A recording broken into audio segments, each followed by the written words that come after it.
ಹರೇ ಕೃಷ್ಣ ಎಲ್ಲರಿಗೂ welcome back to my YouTube channel. ಇವತ್ತು ನಾನು ಬದನೆಕಾಯಿ ಸಾಂಬಾರು ಮಾಡ್ತಾ ಇದ್ದೀನಿ. ಇದಕ್ಕೆ ಯಾವುದೇ ಥರ ಮಿಕ್ಸಿ ನಾನು ಯೂಸ್ ಮಾಡಲ್ಲ, ಈಸಿಯಾಗಿ 10 ನಿಮಿಷದಲ್ಲಿ ಆಗುತ್ತೆ. ಆದರೆ ನಾನು ತೊಗೊಂಡಿರೋ ಬದನೆಕಾಯಿ ಬೆಂಡಾಗಿಬಿಟ್ಟಿತ್ತು. ಬಟ್ ಆಮೇಲೆ ಗೊತ್ತಾಯಿತು ಬದನೆಕಾಯಿ ಬೆಂಡಾಗಿರು ಕೂಡ ಯೂಸ್ ಮಾಡ್ಬೋದು ಅಂತ. ಬಟ್ ಸ್ಟಿಲ್ ನಾನು ಅದನ್ನು ಯೂಸ್ ಮಾಡಲಿಲ್ಲ.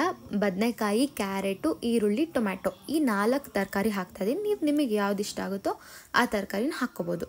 ಈಗ ಕುಕ್ಕರಿಗೆ ತೊಗರಿ ಬೇಳೆ ಹಾಕ್ಕೊಳ್ತಾ ಇದ್ದೀನಿ. 1 ಕಪ್ಪಷ್ಟು ಹಾಕ್ಕೊಳ್ಳಿ. ನೀವು ನಾನೇನು ಅಳ್ತಾ ಮಾಡಿಲ್ಲ, ಹಾಗೆ ಹಾಕ್ಕೊಂಡೆ. 1-1.5 ಕಪ್ ಹಾಕ್ಕೊಳ್ಳಿ. ಆ್ಯಂಡ್ ಇದಕ್ಕೆ ಈ ತರಕಾರಿನೆಲ್ಲ ಹಾಕ್ಕೊಳ್ಳಿ. ಆಮೇಲೆ ಇದಕ್ಕೆ ಅರಿಶಿನ ಮತ್ತು ಒಂದು ಸ್ವಲ್ಪ ಉಪ್ಪು, 1 ಟೇಬಲ್ ಸ್ಪೂನ್ ಅರಿಶಿನ ಹಾಕ್ಕೊಳ್ಳಿ, 1 ಟೇಬಲ್ ಸ್ಪೂನ್ ಉಪ್ಪು ಹಾಕ್ಕೊಳ್ಳಿ. ಓಕೆನಾ? 1 ಟೀ ಸ್ಪೂನ್ ಸಾರಿ. ಓಕೆ, ಇದನ್ನು ನಾವು ಇಟ್ಕೊಂಡು 2 ಕೂಗಿಸ್ಕೊತಾ ಇದ್ದೀನಿ. ಬನ್ನಿ, ಹೀಗಾಗಿದೆ. ಇದಕ್ಕೆ ನಾನು ಏನು ರುಬ್ಕೊಂಡಿಲ್ಲ, ಡೈರೆಕ್ಟಾಗಿ ಉಪ್ಪು, ಸಾಂಬಾರು ಪುಡಿ ಮತ್ತು ಖಾರದ ಪುಡಿ ಹಾಕ್ಕೊಳ್ತಾ ಇದ್ದೀನಿ.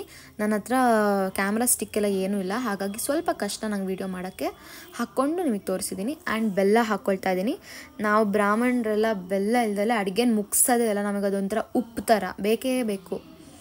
ಓಕೆನಾ? ನೀವು ಬೇಕಾದರೆ ಸ್ಕಿಪ್ ಮಾಡ್ಬೋದು. ಆ್ಯಂಡ್ ಹುಳಿಗೆ ನಾನು ಹುಣಸೆ ಹಣ್ಣಿನ ರಸ ಹಾಕ್ಕೊಳ್ತಾ ಇದ್ದೀನಿ. ನೀವು ಇವನ್ ನಿಂಬೆ ರಸ ಕೂಡ ಯೂಸ್ ಮಾಡ್ಬೋದು. ಈ ಕಡೆ ಒಗ್ಗರಣೆ ಮಾಡ್ಕೊಳ್ಳೋಣ. ಸಾಸಿವೆ, ಜೀರಿಗೆ ಹಾಕ್ಕೊಳ್ತಾ ಇದ್ದೀನಿ. ಹಾಗೆ ಕರ್ಬೇವಿನ ಸೊಪ್ಪು ಮತ್ತು ಇಂಗುನ ಹಾಕ್ಕೊಳ್ತಾ ಇದ್ದೀನಿ.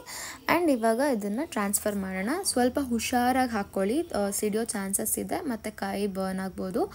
ಸೊ ಹುಷಾರಾಗಿ ಹಾಕ್ಕೊಳ್ಳಿ ಅಂತ ಹೇಳ್ತಾ, ನೋಡಿ ಅಷ್ಟೇ, ಈ ಸಾಂಬಾರು ಇಷ್ಟೇ ಇರೋದು. Literally it takes only 15 minutes.